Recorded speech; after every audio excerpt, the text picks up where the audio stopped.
Good morning, all of you. Today we read part 2nd, The Shehnai of Bismillah Khan. Class 9th. Name of the book is Beehive. In this lesson, we read about various musicians and who play different instrument. And the name of the lesson is The Shehnai of Bismillah Khan. Bismillah Khan was a very renowned Shehnai player, and he was a legend of our country. Think of the Shehnai, and the first thing you all probably imagine is a wedding or a similar occasion or function. The next would probably be Ustad Bismillah Khan, the Shehnai maestro, playing this instrument. जब हम शहनाई का नाम लेते हैं तो हमारे मन में इमेजिनेशन आता है वेडिंग का या फिर कोई फंक्शन का या कोई ओकेशन का.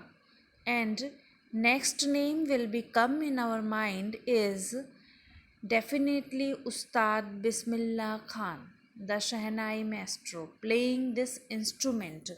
वो ये शहनाई बहुत अच्छे से बजाते थे. उनका नाम है, इसमें विख्यात है वो इस शहनाई बजाने में. Now let's begin this lesson. Emperor Aurangzeb banned the playing of a musical instrument called pungi in the royal residence, for it had a shrill, unpleasant sound. Pungi became the generic name for reeded noisemakers. Empire Aurangzeb ने इस instrument को, जिसे पुंगी नाम से जाना जाता था, इसे बैन कर दिया गया था. बैन मीन्स प्रोहिबिटेड, रोक लगा दी गई थी. In a royal residence. Why it was ban? Because its voice was sharp, unpleasant. Unpleasant means dislike, जिसे हम पसंद नहीं करते. Shrill means very sharp. Pungi became the generic name for resident noisemaker, and generic means name given by a class. जो एक group, एक समूह के लोग जिसे एक नाम दे देते हैं, वो उसका मतलब है generic name. Few had thought it would be one day be arrived. और एक दिन ये ही पुंगी फिर से वापस एक नए रूप में आती है. A barber of a family of professional musicians who had access to the royal palace decided to improve the tonal quality of the pungi. तो जो बार्बर था, उसकी फैमिली जो ये प्रोफेशनली म्यूजिशियंस थे, संगीतज्ञ थे, उसने सोचा कि हम इस पुंगी का जो क्वालिटी है, टोनल मीन्स साउंड, इसको हम इम्प्रूव करेंगे. He chose a pipe with a natural hollow stem. Hollow stem means empty from inside. That was longer and broader than the pungi, and made 7 holes on the body of the pipe when he played on it, closing and opening some of these holes. Soft and melodious sounds. तो जब empty stem means जो खाली थी अंदर से, inside से, उसकी body पर 7 होल्स किए गए. जैसे बांसुरी में होता है, अंदर से वो बिल्कुल एम्प्टी रहती है, तो उसी तरह से शहनाई में भी ये करा गया. अब जो उसमें से आवाज़ निकल रही थी वो बहुत ही मेलोडियस, सुरीली आवाज़ निकल रही थी. He played the instrument before royalty and everyone was impressed. और इसको शहनाई को रॉयल्टी मीन्स राजा के दरबार में बजाया गया और सभी उससे बहुत इम्प्रेस्ड हो गए.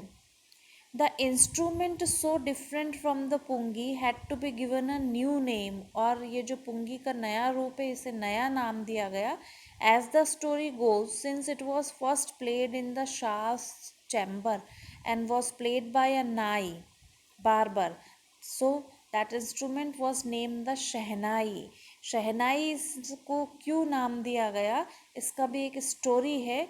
क्योंकि इस शहनाई को शाह के चैम्बर में, जो मुग़ल एम्पायर था, जो अंग्रेज़ों से पहले औरंगजेब और ये जो मुग़ल एम्पायर था, उनको शाह के नाम से जाना जाता था, शाह बोलते थे।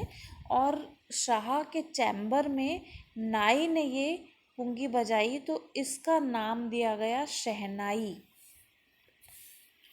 The sound of the shehnai began to be considered auspicious. और जो इस शहनाई की जो आवाज़ थी वो बहुत सुंदर थी, सुरीली थी, auspicious. And for this reason, it is still played in temples and is an indispensable component of any North Indian wedding. अब ये जो शहनाई है ये कहाँ बजाई जाती है स्टिल प्लेड इन टेम्पल्स, मंदिरों में, एंड इंडिस्पेंसिबल कंपोनेंट और नॉर्थ इंडियन वेडिंग में बजाई जाती है। Indispensable without which a piece of work can not be done, जिसके बिना कोई काम नहीं हो सकता पूरा, दैट इज इंडिस्पेंसिबल। और traditional, the shehnai was part of the naubat और traditional ensemble of 9 instruments found at royal court. Ensemble means group. Things here, instrument considered as a group. Till recently it was used only in temple and weddings. और अभी भी ये weddings और temples में बजाई जाती है। The credit for bringing this instrument onto the classical stage goes to उस्ताद बिस्मिल्लाह खान। और इसका पूरा श्रेय, शहनाई का पूरा श्रेय उस्ताद बिस्मिल्लाह खान को जाता है। As a 5-year-old, Bismillah Khan played gilli danda near a pond in the ancient state of Dumraon in Bihar. He would regularly go to the nearby Bihariji temple to sing the Bhojpuri Chetya, at the end of which he would earn a big laddu weighing 1.25 kg, a prize given by the local Maharaj. This happened 80 years ago, and the little boy has travelled far to earn the highest civilian award in India, the Bharat Ratna. Bismillah Khan जब 5 year के थे तो वो अपने एक ancient state Dumraon, जो बिहार में है, एंशियंट मीन्स पुराना, स्टेट में रहते थे। वहाँ वो गिल्ली डंडा भी खेलते थे। ही वुड रेगुलरली, और वो रेगुलर हमेशा बिहारी जी के मंदिर में जाते थे और भोजपुरी में जो भजन है चेटिया वह गाते थे। और एंड में उन्हें एक बहुत बड़ा लड्डू जो 1.25 kg का था वो दिया जाता था।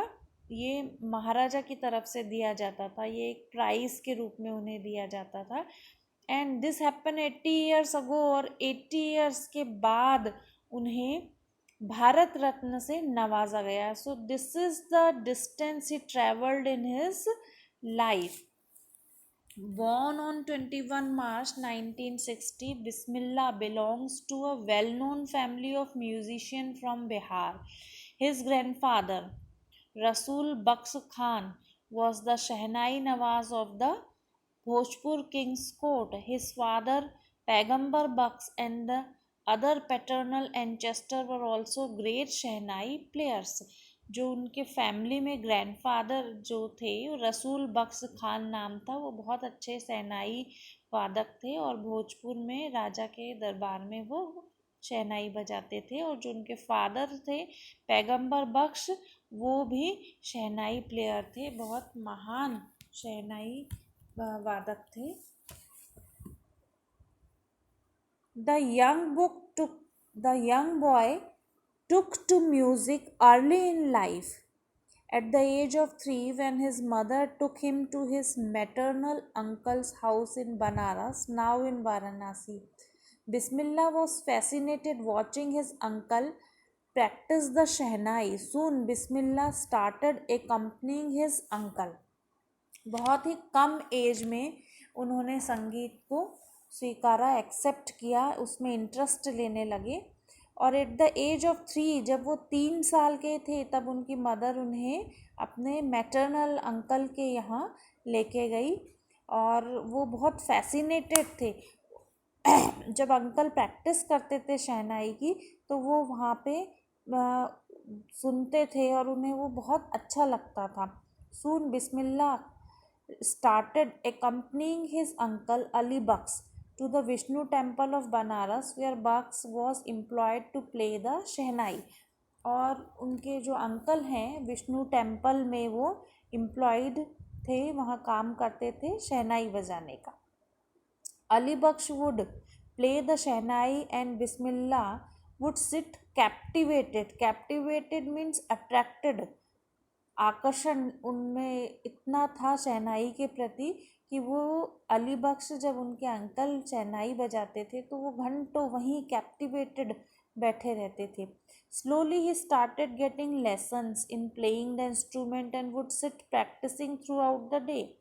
और वो वहाँ धीरे धीरे वो उसमें प्लेइंग जो लेसन है, संगीत का जो लेसन है, वो इंस्ट्रूमेंट बजाने लग गए थे और काफ़ी टाइम तक वो उसकी प्रैक्टिस करते थे।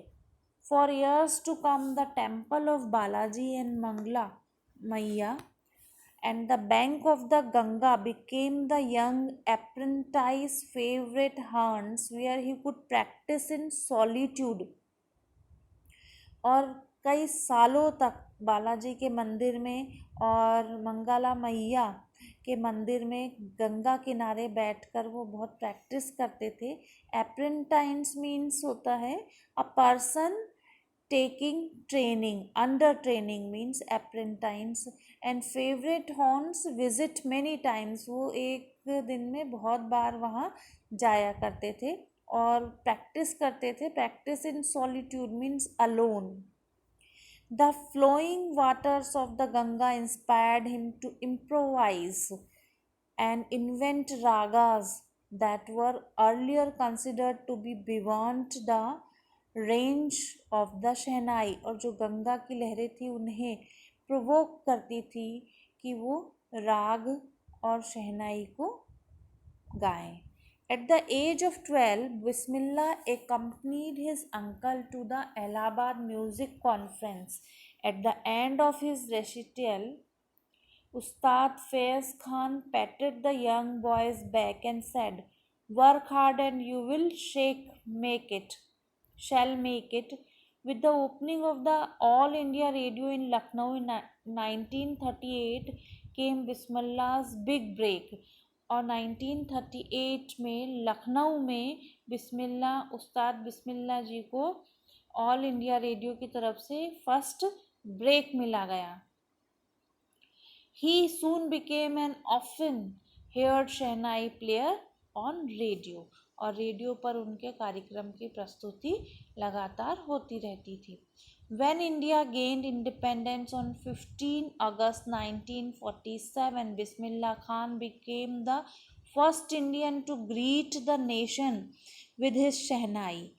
He poured his heart out into Rag Kafi from the Red Fort to an audience which included Pandit Jawaharlal Nehru, who later gave his famous Tryst with Destiny speech।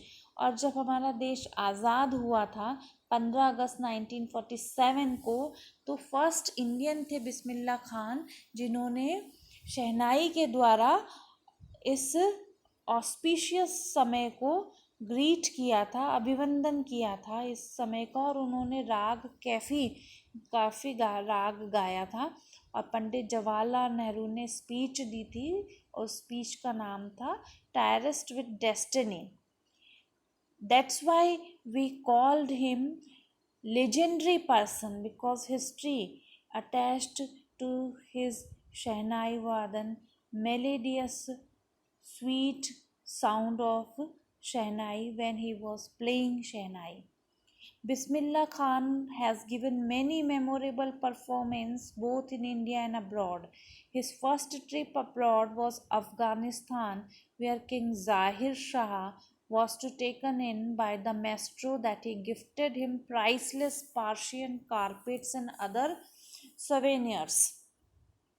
Bismillah Khan ने बहुत सारे performance दिए थे भारत में और abroad, यानी दूसरे देशों में भी, बाहर, अपने देश से बाहर। और जो उनका फर्स्ट ट्रिप था वो अफ़गानिस्तान का था, जहाँ पर वो जो राजा थे ज़ाहिर शाह, उन्होंने बहुत महंगा गिफ्ट दिया था। It was that gift was, gift में पार्शियन कारपेट्स दिए थे and other things given in memory of place, person और events.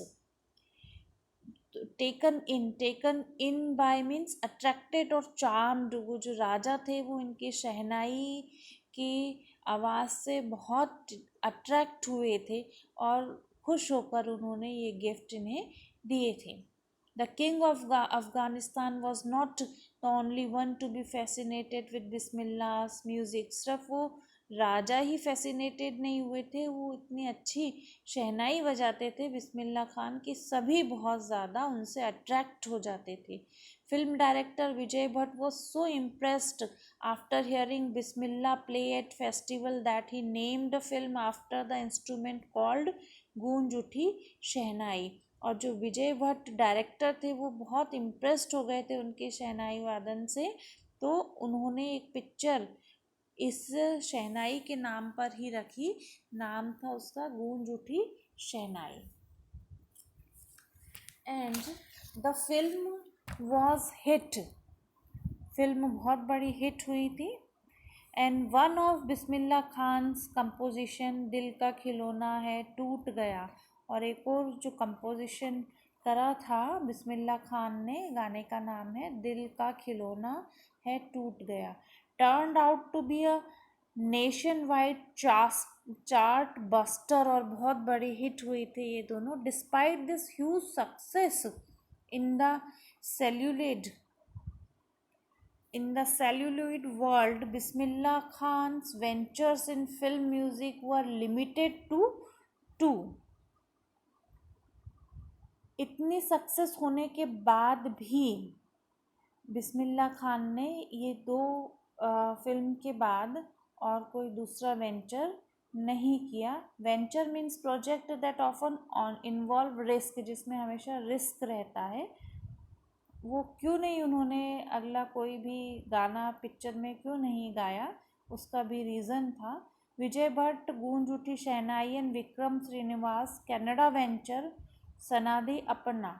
I just can't come to terms with the artificiality and glamour of the film world, क्योंकि उन्हें जो film की दुनिया है, आर्टिफिशियल मीन्स बनावटी दुनिया, और जो ग्लैमर चकाचौंध है, उन्हें ये पसंद नहीं आया। He says with emphasis, awards and recognition came thick and fast, और बहुत सारे award, thick and fast means got many awards, बहुत उन्हें awards मिले।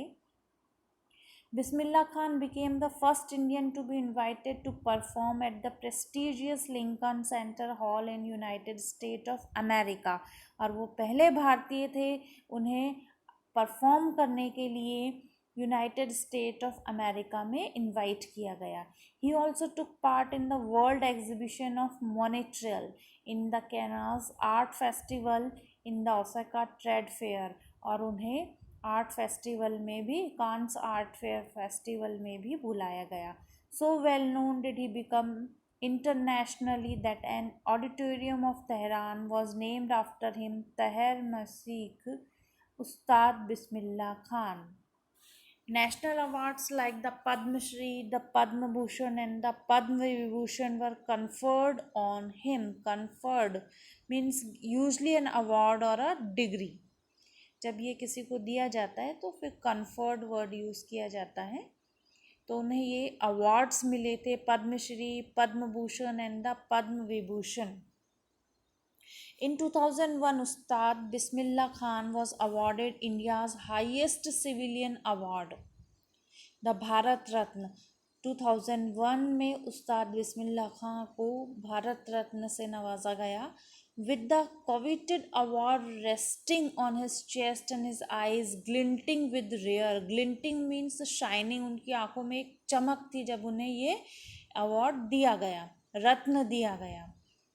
रेयर हैप्पीनेस इज सैड, और उन्होंने बहुत खुश होकर एक मैसेज दिया, all I would like to say is teach your children music, this is Hindustan's richest tradition, even the West is now coming to learn our music, कि अपने बच्चों को म्यूजिक संगीत का ज्ञान अवश्य दें, ये हमारे भारत का बहुत रिचेस्ट परंपरा है, ट्रेडिशन है.